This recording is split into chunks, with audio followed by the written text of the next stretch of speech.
మీ మొగుడిని నాన్నని ప్రేమపూర్వకం పిలుస్తాం. రామాయణ నేర్పించింది అది. నేర్పించింది అదే బైబిల్ నీకు అదే బైబిల్ నేర్పించింది అనుకో. నీ మొగుడు నీ కూతురు కడుపు చేసేవాడు బైబిల్ కనుక చదువుంటే, బైబిల్ మీకు పాటిస్తే.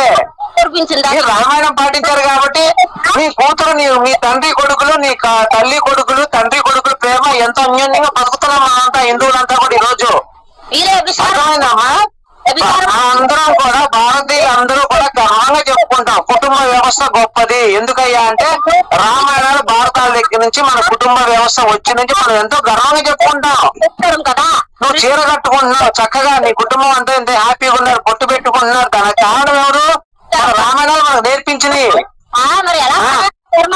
బైబిల్ వక్రీకరించడానికే ఏముంది దాంట్లో? నేను ఏం వక్రీకరించాను నువ్వు చెప్పు నాకు ఒక మాట. నేను కాదు, నేనేం వక్రీకరించాను నాకు చెప్పు. నేనేం వక్రించాను బైబిల్ చెప్పు నువ్వు. యేసు ప్రభు వ్యభిచారం అంటున్నావు, నువ్వంటే ఒక నిమిషం అమ్మా, ఒక నిమిషం నువ్వు వినాలి కదా. యేసు వ్యభిచారం స్టేట్మెంట్ ఇచ్చా. In 20 seconds, let's find option trades under a budget. Open the Upstocks app. ఇప్పుడు యోధా తామర మామ కోడలు మేము ఇద్దరు సెక్స్ చేసుకుని అదే వయసులో వేసి పుట్టారు. మరి అది వ్యభిచారం కాదా? నీకు ఫోన్ చేస్తాను. నేను అడిగిందని చెప్పమ్మా. యోధా తామర అనే మామ కోడలు ఇద్దరు రోడ్డు పక్కన సెక్స్ చేసుకుని పుడితే అదే వయసులో వేసి పుట్టాడు. లోతు కూతుళ్లతో సెక్స్ చేసుకుంటే అదే వయసులో వేసి పుట్టాడు. మరి యేసు వ్యభిచారం కాకుండా ఎవరైతాడు? అది కాకుండా నేను మొగుడితో కడుపు చేయించుకుంటూ ఎవరో పరిశుద్ధాత్మతో కడుపు చేయించుకుంది కాబట్టి ఇంకా పెద్ద నేరం అది. నువ్వు పుట్టావయ్యా, చేసుకుని నువ్వు పుట్టావు. ఏంటది? తల్లి కడుపు చేసుకుని నువ్వు పుట్టావు. మా తండ్రి చేశాడు, దాంట్లో తప్పేముంది? పెళ్లి చేసుకున్నారు ఇద్దరు. మరి దేవుడు కూడా పరిశుద్ధాత్మ వల్ల దేవుడు కూడా ఏమయ్యా అన్నమయ్యకు కూడా పరిశుద్ధాత్మ. అన్నమయ్య పరిశుద్ధాత్మ వల్ల పుట్టాడా? వినండి అన్న, మరి అది సనాతన ధర్మం కదా. అన్నమయ్య ఉన్నాడా? మరి వెంకటేశ్వర భక్తుడు ఎవడాయన? వెంకటేశ్వర భక్తుడు. అన్నమయ్య ఏ ఊళ్ళో ఉంటాడు? ఆయన ఉన్నాడు ఇప్పుడు? ఏం జాబ్ చేస్తున్నాడు? కత్తి పడితే అదేవడు ఏ సినిమా చూసావు? నువ్వు చెప్పింది అన్నమయ్య సినిమా చూసి మాట్లాడుతున్నాడు. మీరు ఆలోచిస్తాడు పంపించాడు అది.